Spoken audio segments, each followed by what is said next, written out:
Shalom, everybody. This is part three, and just doing this, just looking back over this, going back down memory lane. I don't know. It's kind of, in a way, it's weird. I mean, I'm experiencing a lot of emotions. Some of it is just sad, just remembering, like what happened to that woman, the baby, and just this family. I mean, these people are just. I don't know that they're everywhere. I mean, the idea that it's only the government or something white people doing it or something black people or it's only. I mean, this is, I mean, wickedness. Okay, one of the things I think we can all agree on is that the devil is an equal opportunity employer. Okay, that guy is just because these people are coming from all facets of life, all racial, ethnic backgrounds, genders, religions. I mean, it's just, I don't know. It can be overwhelming and depressing, and yet at the same time, it's like insightful to do this, to go back through and just look at different experiences that I've had, and just know that those were many of those instances were when the Most High was literally carrying me on His shoulders. You know, um, because I don't know why those two women, why they didn't do to me what it was very clear that they were supposed to do. I think the one was supposed to do it, and then when she didn't and then got off the bus, then the other one, maybe someone texted her and told her to do it, and then I don't know, that woman was, I think there was literally some mental health issues going on with her, which were probably exacerbated by the alcohol that she was drinking.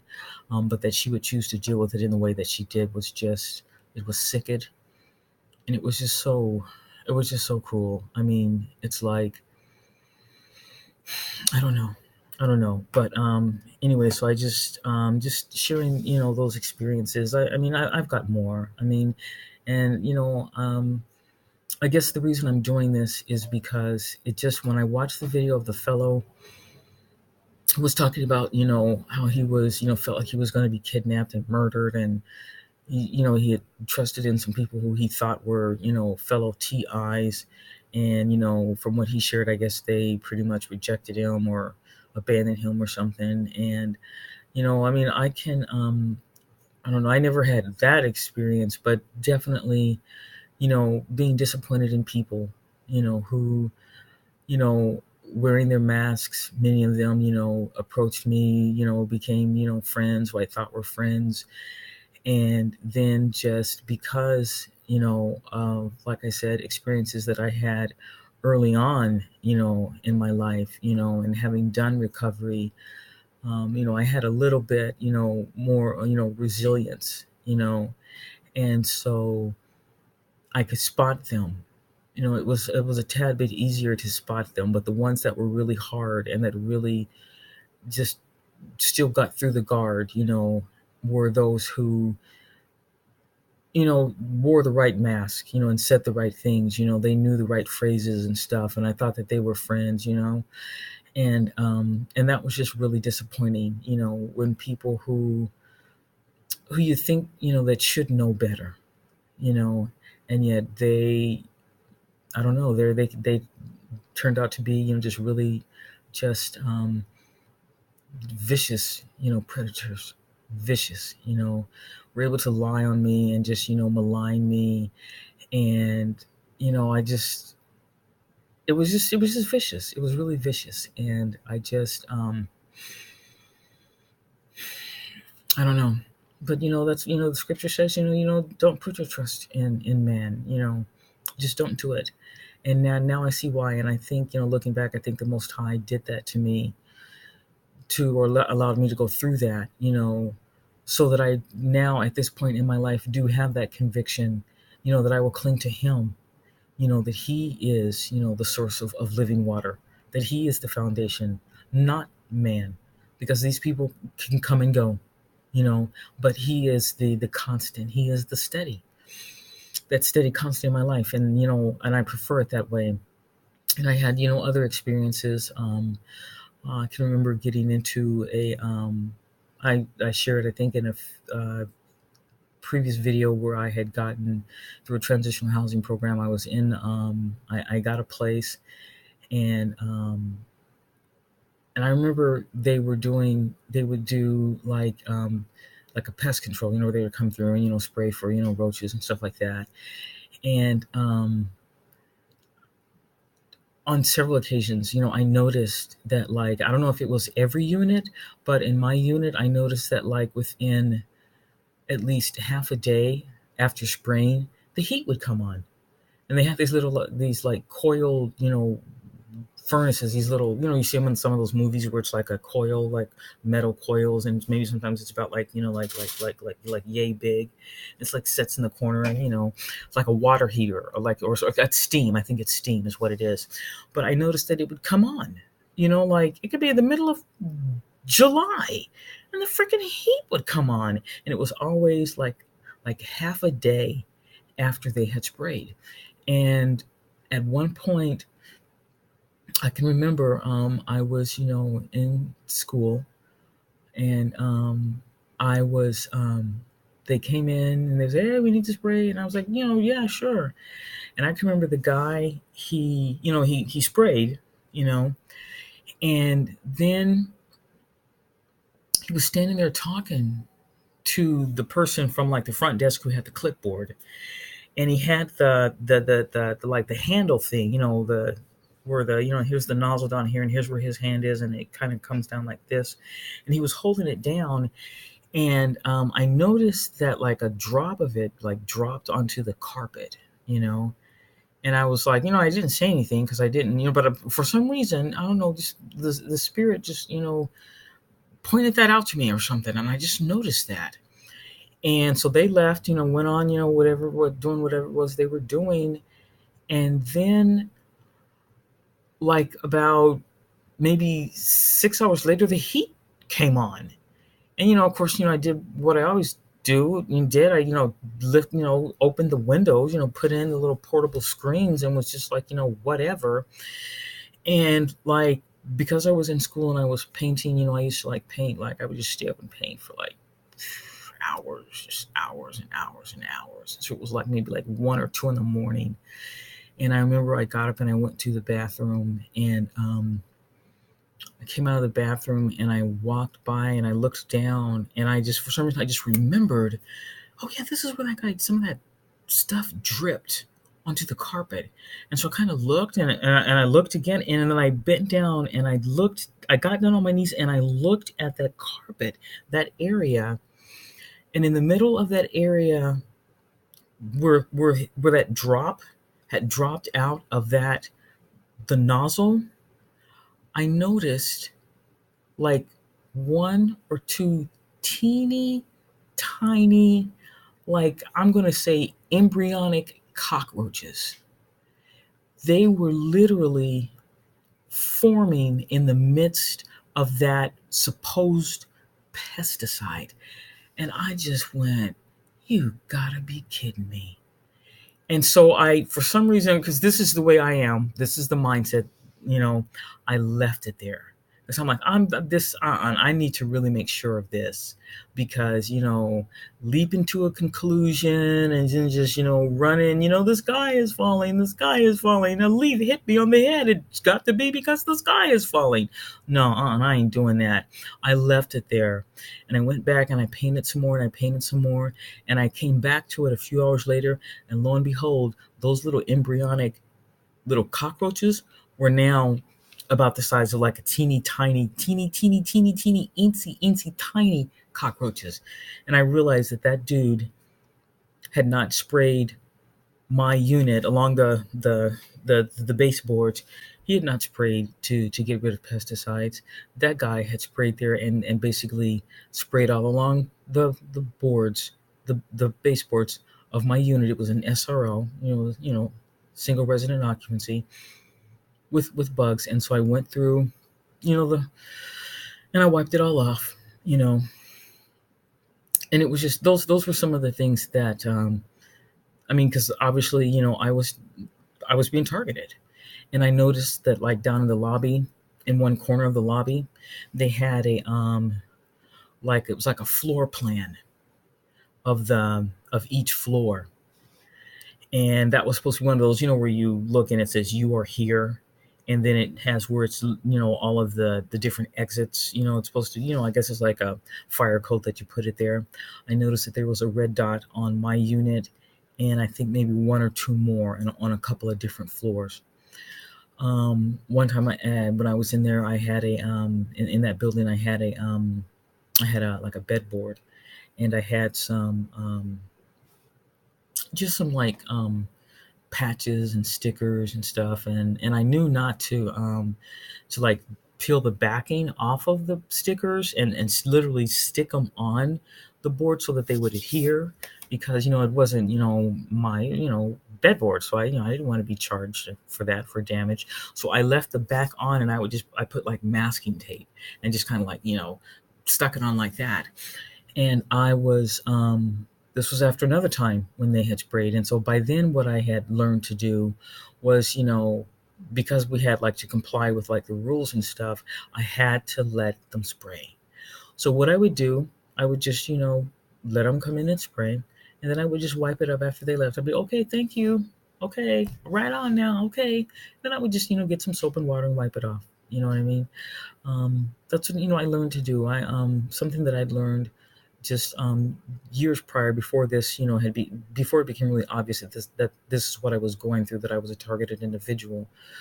I had learned just, in doing recovery work around, just going to ACA meetings, going to Al-Anon meetings, going to therapy, and just dealing with, just childhood issues.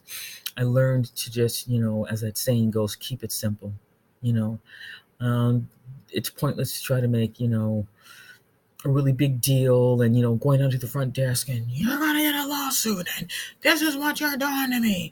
I mean, that is an angle that you can do, and I watch videos where people have talked about dealing with this legally and being able to prove it, and holding people legally responsible. I mean, I support that. I am not against that, but I was in a place where that was just not what I wanted to do. I didn't have the experience then that I have now. Okay. So I mean, like I said, that's what I did.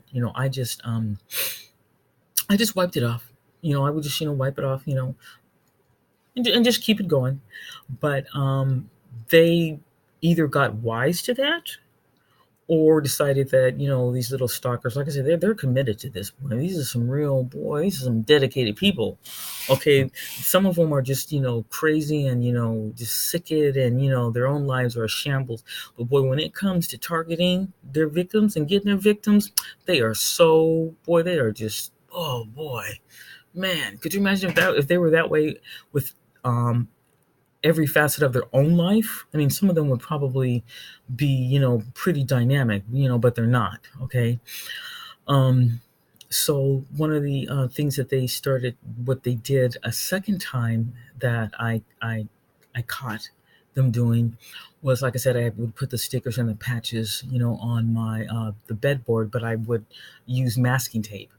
And so for some reason, because they had, if you're in an apartment building or some type of a housing complex, you're not the only one that has a key to your unit. By law, the manager has to have a key to your unit. The actual owners of the building, they have to have access to your units, okay, in case, something happens, in case, there's just different reasons why they would have to do that, would have to have that. So when I'm assuming that, at one point when I had left, they came in and they must have sprayed something, because I was like, I don't even know when, but I was on my bed, and I don't even know why. I can't remember why I did it, but for some reason, I looked at the bedboard and I noticed this kind of like dry trail of like liquid, like something had, dripped down the bedboard. And I was like, what in the world? And so I I got up and I lifted up the patch where the drip was coming from, and I turned it over, and lo and behold, if this little stick it, if this is the patch, And then on the back of it, in a row, in a neat little row, was a row upon row upon row upon row upon row of growing bed bugs. Okay, they were basically, they had dripped like it had happened with the supposed pesticide to kill the cockroaches. They obviously had some type of a liquid with the bed bugs in a, probably in a larval stage.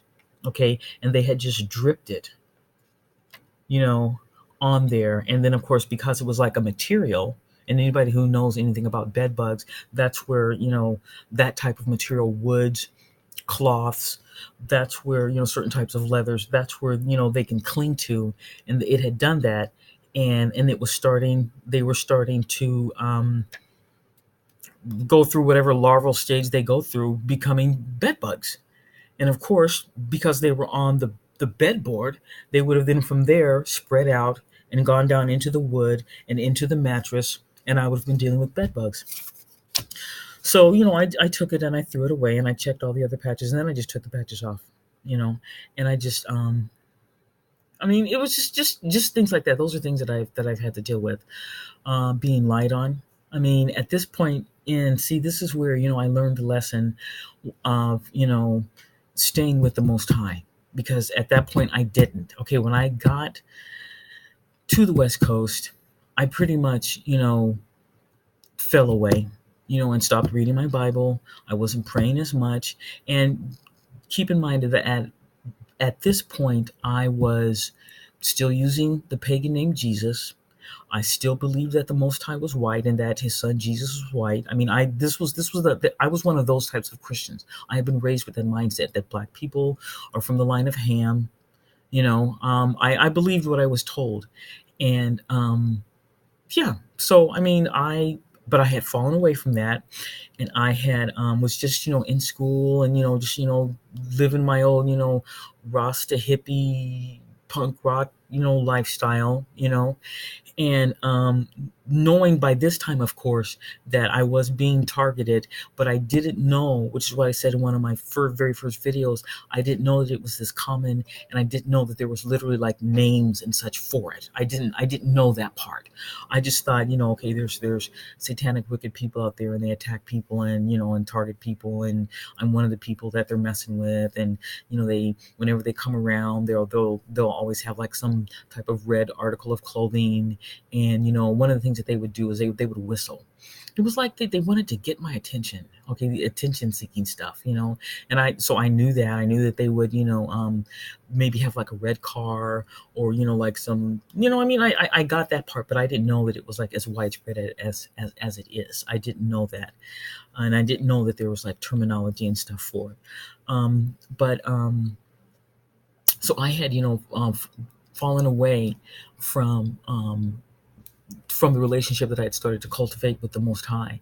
And I was, let's see, I pretty much had that mindset, the kind of new age, hippie dippy Rasta mentality, which is kind of, it's probably kind of common here on the West Coast. I don't know about, other parts of the country, but it probably is too, in like parts of like New York and stuff like that. But this idea that, all roads lead to Christ, and so you can be a Buddhist, and, you can worship, the sun and the trees, and it's all leading to Christ as long as you're doing good things and you've got a good vibration. And, and so this is what I believed, and I believed that I was just, dealing with, bad luck from this ex, and that's why, I was being, messed with. And so I thought, so it's going to be okay if I can, maybe use some crystals and get some crystals. Oh, I got to put a pink, quartz crystal, and, and I got to get an amethyst, and, well, I mean, this was that, and I felt that's still okay with the Bible, yeah. I mean, I was really, in a completely different mindset than I am, now, okay, because I have, more experience. But, clearly the Most High, wanted me to go through this, and allowed this to happen. He preserved my life, and He kept me from a lot of harm and danger, a lot of harm and danger. Okay, but clearly he wanted me to go through these experiences so that now me at this age in my life, when I'm talking to you, I'm talking from a place, a real place, having had these experiences. I'm not talking to you because of things that I read on some internet, website, or because I, read it in a book or something, or, watched some Oprah Winfrey documentary. No, this is, my experience, okay, that I went through. And like I said, I didn't even know that there was an official name for this stuff. I didn't know that it was this widespread. I didn't know. And so, maybe, some people would say, well, I'm kind of late in the game and doing these videos, but I am, this is when, the Most High, clearly, ordained for me to do these videos at this time, to make this record, and I'm doing it and I'm leaving it. And, again, I don't kid myself in terms of, just knowing how organized and synchronized these people are. I've had accounts, and been on YouTube and, different, social platforms. And I know that my accounts have been hacked. And so, again, and I've said this before, so I'll say it again, I it will be interesting to see how many people actually even are able to watch these videos, if they'll get out. I'm going to try to, make sure that that does happen. But I we'll see. But I know that these videos will reach the people that the Most High has ordained to receive them, to help them, in stepping out of Babylon and seeing these stalkers, these spiritual perpetrators for what they are. Okay, so I'll do probably another part, but for now, shalom.